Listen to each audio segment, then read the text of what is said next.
ये मामला मेरठ का है, जहां एक पत्नी मुस्कान ने अपने प्रेमी साहिल के साथ मिलकर अपनी पति सौरभ की बेरहमी से हत्या कर दी और शव के टुकड़े करके उसे नीले ड्रम में सीमेंट के साथ पैक कर दिया।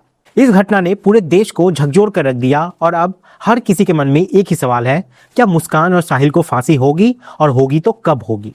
सबसे पहले आपको यह समझना जरूरी है कि भारत में किसी भी अपराधी को सीधे फांसी नहीं दी जाती। इस केस में अगर मेरठ की डिस्ट्रिक्ट कोर्ट फांसी की सजा सुनाती भी है तो भी ये अंतिम फैसला नहीं होगा। इसके बाद ये मामला हाई कोर्ट यानी इलाहाबाद हाई कोर्ट में जाएगा, जहां उस सजा की पुष्टि जरूरी होती है। जब तक हाई कोर्ट फांसी को मंजूरी नहीं देता तब तक सजा लागू नहीं हो सकती। इसके बाद भी दोषियों के पास एक और मौका होता है, वो सुप्रीम कोर्ट में अपील कर सकते हैं और अगर वहां भी फैसला उनके खिलाफ जाता है तो वे राष्ट्रपति के पास दया याचिका दाखिल कर सकते हैं। यानी एक केस में फाइनल सजा तक पहुंचने में कई साल लग जाते हैं।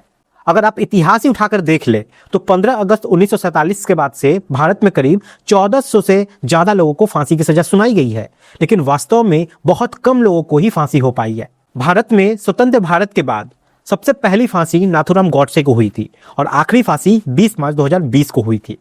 इसका मतलब यह है कि कानून की प्रक्रिया लंबी और जटिल है, जिसमें हर स्तर पर जांच और सुनवाई होती रहती है। यही वजह है कि इस तरह के मामले में तुरंत फांसी की उम्मीद करना सही नहीं है। इस केस में भी फैसला आने में कई साल लग सकते हैं, डिस्ट्रिक्ट कोर्ट से लेकर हाई कोर्ट तक और फिर सुप्रीम कोर्ट तक और फिर प्रेसिडेंट तक। और ये पूरे सफर में आपका 10 से 15 साल या कई 20 साल भी लग सकता है। लेकिन इन पूरे मामले में एक बड़ा सवाल खड़ा कर दिया है कि क्या कानून को और सख्त बनाने की जरूरत है? क्या सजा जो है वो जल्दी होनी चाहिए ताकि अपराधियों में डर बना रहे? अगर आप भी मानते हैं कि कानून को और मजबूत होना चाहिए और न्याय में देरी नहीं होनी चाहिए तो इस मुद्दे पे अपनी आवाज जरूर उठाएं, क्योंकि एक मजबूत कानून ही समाज को सुरक्षित बना सकता है। सतर्क रहें, सावधान रहें।